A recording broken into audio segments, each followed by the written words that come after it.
Hizi hapo idadi ya dabi walizokimbiana Simba na Yanga. Nani anaongoza kukimbia baada ya utata wa muda mrefu na majigambo ya huku na kule baina ya watani wa jadi kwa maana ya Simba na Yanga wakitambiana kukimbiana katika michezo rasmi ya wadau. Wametoa takwimu za idadi ya kukimbiana kutoshiriki mechi.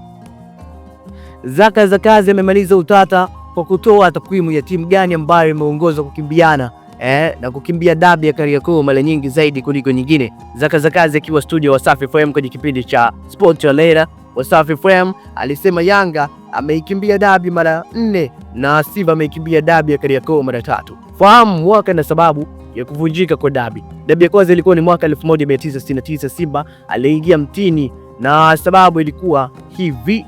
Simba alicheza na Africa Sport kutoka Tanga na kumalizika sare ya 1-1. Baada ya mchezo kuisha, Simba walitaka rufaa kwenda shirikisho la soka FAT ikidai Africa Sport ilimchezesha golikipa asiyesajiliwa.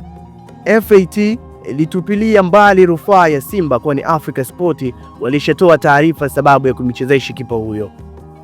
Mechi inayofuata ilikuwa dhidi ya Yanga. Simba wakasema sisi hatuchezi mechi mpaka tupewe alama 3 dhidi ya Africa Sport ya Tanga.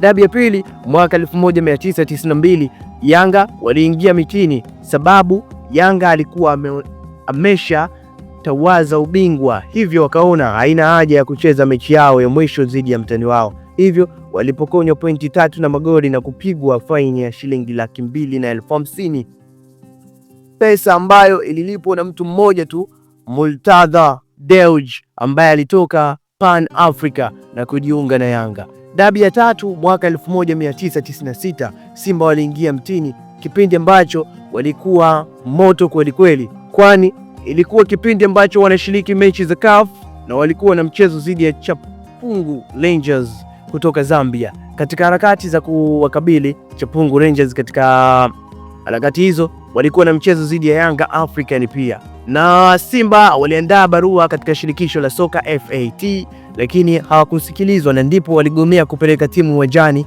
Yanga akanufaika na alama 3, lakini kwa bahati nzuri hata kwa upande wa Simba Chapungu Rangers hawakufika uwanjani. Simba akapewa alama 3 na kuendelea na hatua inayofuata.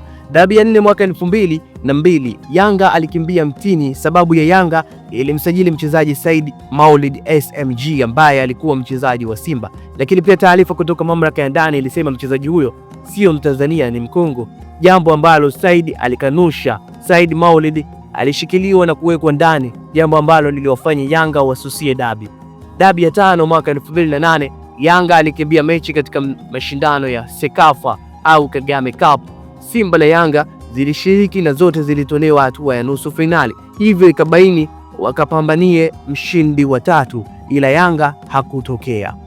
Dabi ya 6 mwaka 2021 Yanga ilikimbia mchezo wa madai ya mkanganyiko wa muda au taarifa ya muda wa mchezo ambayo ilitolewa na TFF. Na dabi ya 7 Simba alikimbia mechi kwa madai kuwa mabouncer wa Yanga walizuia Simba kufanya mazoezi ya mwisho kuelekea mchezo wao wa tarehe 8 Machi 2025, sakata ambalo mpaka leo bado linarindima kupatiwa suluhisho. Hizo ndizo dabi 7 ambazo zimevunjika bila kuchezwa kati ya miamba miwili ya soka hapa nchini. Maoni yako ni nini kuhusiana na hicho ambacho kimefanyika hivi karibuni kwa Simba Sport Club kukimbia dabi? Unaweza ukaacha comment yako chini ya alama ya comment hapo, alafu sisi tutapita naye baadaye. Asante na karibu sana.